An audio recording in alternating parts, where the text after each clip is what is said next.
Can you tell me more about the movement of this watch? Sure, it senses all of your movement and it tracks all of your steps. No, the watch movement. Watch movement? Yeah, I suppose you could call it like that. A smartwatch movement, bringing people together with technology.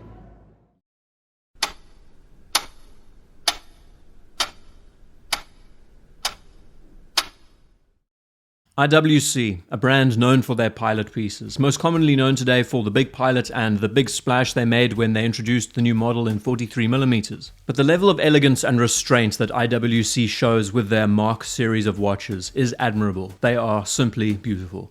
Now, the Mark XVIII model line has been received as a mixed bag over the years. Quite a divide between the extreme love and disdain with this one in the community. But the Mark XX, a model that's just been launched with basically zero fanfare, no significant remarks about it, aims to change that. It aims to look at the Mark XVIII variation and address everything that the critics were talking about.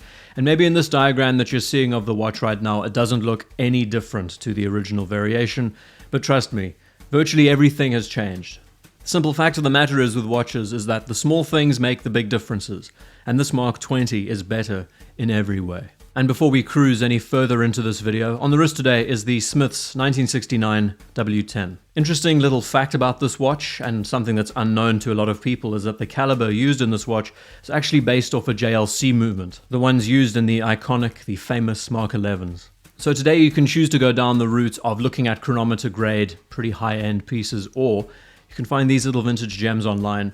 I get all the enjoyment out of them. I mean, they really are just a pleasure to wear. You know, they've seen 50 plus years of use and still run like a charm. If we peel back the pages of history, the Mark XI watch configuration was a model born out of strict specifications. Late 1940s and early 1950s, the Ministry of Defense wanted a navigator's watch. And using the successful format of the Dirty Dozen series of watches as the template, they created these legendary machines. Jaeger-LeCoultre played a great part in creating the earlier variations of these watches, and not long after that, IWC arrived with their stamp of approval. This Mark XI design is arguably as important to IWC as their Flieger watches from the decade before. What I find to be such an interesting story, and it's quite a timeless one, is that since IWC is based in Schaffhausen, which is right on the border between Germany and Switzerland, they were pretty much neutral in the whole conflict. So they supplied watches to the Axis powers and the Allies. We see the Allies getting the field watches and the Luftwaffe getting the Flieger. What IWC has managed to do since then is take the formula of the pilot watch and run with it. It's their most important property, I think it's safe to say. But what I really admire about the brand is that they've been able to take this heavily military-influenced design and appropriate it into everyday life scenarios. Unlike makers like Panerai, a brand I made a video about this exact subject a few weeks ago, IWC has seen how these styles of watches could integrate into a person's everyday life and has built and sized them appropriately. They do have a lot of classic flares, classic inspirations and touches, but they also have a sense of modernity to them that has allowed them to last for a very long period of time. So the Spitfire and the Mark series of watches has evolved over the years. One example is the Mark XV, a real thing of beauty, 38mm in size, a great balance between the dial, the hands, the date window placements, using a modified ETA 2892 based movement. We can see that this model makes no claims about being wholly original. You can see that it's inspired by the Mark XI in almost every way, even down to the handset. And it is a thing of beauty, definitely one of my favorites in this category. I love how they've managed to balance the text on the dial, placed a big triangle at the 12 o'clock position that takes up like all the space, and even their choice of typeface and numerals screams 1940s, 1950s design. And that leads us to the Mark XVIII, a reference that has taken the big pilot aesthetic and essentially miniaturized it.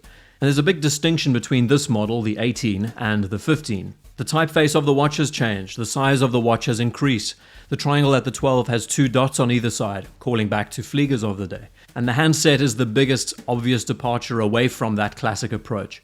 You can see that this watch tries to marry the Flieger with the RAF-inspired Mark XI. These are two completely different watches, and I think it's pretty obvious when you see them side by side. The hot topic of debate with the Mark XVIII is what movement is inside it. Some say ETA, others say Celita.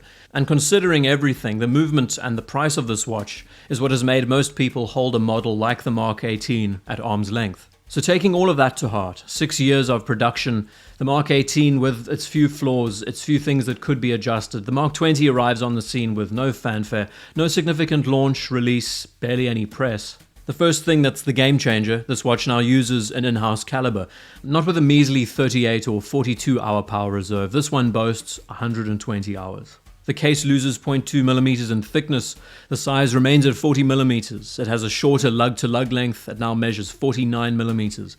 But when it comes to design, especially when dealing with such a simple aesthetic, the little things matter, and this new look really brings the Mark XX to life. Here, what they're doing with this watch is what they should have done earlier on, which is to blend the Mark XI with references like the Mark XVI style of pilot watch. But then on top of that, crossing it with the Flieger influences, like the handset they've chosen, and the triangle at the 12. All the numerals have been shifted inwards, which will make the watch feel smaller by occupying more negative space. The quarter plots have been extended to give us more of a crosshair look, like the Mark XI. The triangle has been slightly increased in size and the IWC logo has been shifted up. Having the numerals now further inboard means that the date window doesn't look as jarring being shifted inside. And of course, having the window in white with this specification is a nice touch because there's a good relationship between the stark white numerals and the disc. It's also nice seeing the symmetry of XX printed on the dial instead of XVIII. They did miss the Mark XIX, that would have been an XIX.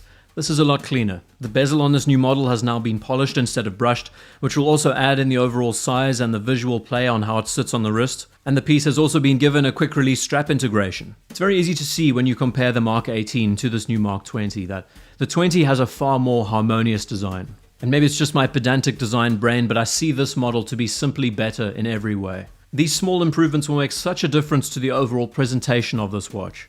And granted, this model line has deserved an update like this for a very long time. But the fact that they have taken the style of this watch and pretty much worked through it with a fine-tooth comb, it shows how much care and attention went into the small things. And I have no doubt that a model like this is going to be extremely popular.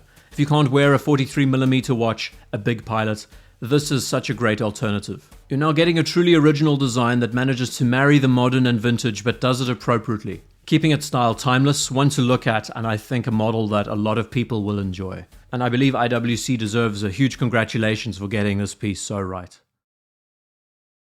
You know, it goes to show that you don't have to reinvent the wheel to create an awesome update to a product line. You don't have to completely change the aesthetic, the design, go in a different direction and look at a new property.